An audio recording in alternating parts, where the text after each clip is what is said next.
সময়টা ছিল 2014। আমি তখন ক্লাস 4-এ পড়তাম। স্কুল থেকে গরমের বন্ধ দেওয়া হলো 1 সপ্তাহ।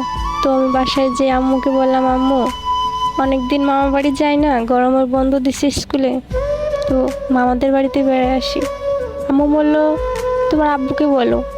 আব্বুকে গিয়ে বললাম, আব্বু মামাদের বাড়ি বেড়াতে যাব, স্কুল বন্ধ দিছে। আব্বু বলল, এখন বেড়াতে যাবি? যা তাহলে, বেশি দিন বেড়াস না, তাড়াতাড়ি চলে আসিস।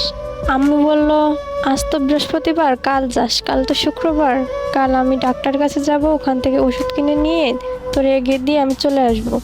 খুশিতে আমি আত্মহারা, তাড়াতাড়ি গিয়ে ব্যাগ টেক গুছিয়ে রেখে দিলাম, পরের দিন সকালে যেতে হবে। মামাদের বাসা আমাদের বাসা থেকে বেশি দূর না, 20 টাকার ভাড়া। আম্মু ওষুধ কিনে আমাকে মামা বাড়ি রেখে বাসায় চলে গেল। দিনটা খুব ভালোই কাটছিল আমার মামা বাড়ি গিয়ে। আমরা এক ব্যাচের কয়জন ছিলাম, মামাতো ভাই মামাতো বোন। অনেক ভালো লাগতো মামাদের বাড়িতে গেলে। মাঝখানে একটা দিন চলেও গেল। রোববার সকালবেলা খাওয়া দাওয়া শেষ করে বাড়ির পিছনের বাগানটাতে খেলা করছিলাম কয়জন মিলে। হঠাৎ করে দেখি আমার আব্বু এসে বলতেছে, তামান্না এদিকে আয়।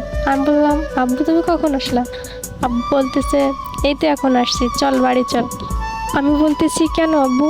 দুদিনই তো হয়নি এখনো আসছি। আব্বু বলতেছে, তোকে ছাড়া ভালো লাগে না বাড়িটা ফাঁকা ফাঁকা লাগে, চল আমার সাথে চল, বাজার করে নিয়ে ওদিক দিয়ে চলে যাব।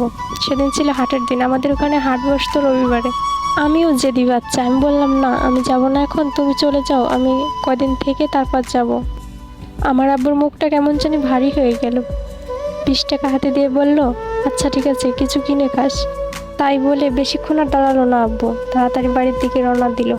আমি একবার ভাবলাম আব্বুর কি হলো, হঠাৎ করে মন খারাপ করে আবার চলে গেল।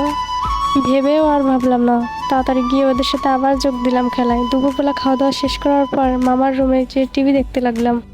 টিভি দেখতেছি কিন্তু আমার মনে কোনো শান্তি হচ্ছে না। চোখ দিয়ে মনে হচ্ছে চোখগুলো কেমন বের হয়ে যাচ্ছে, আমার পরানটা উতলা লাগছে খুব। জানি না কেন এমন হচ্ছে কেন আমার।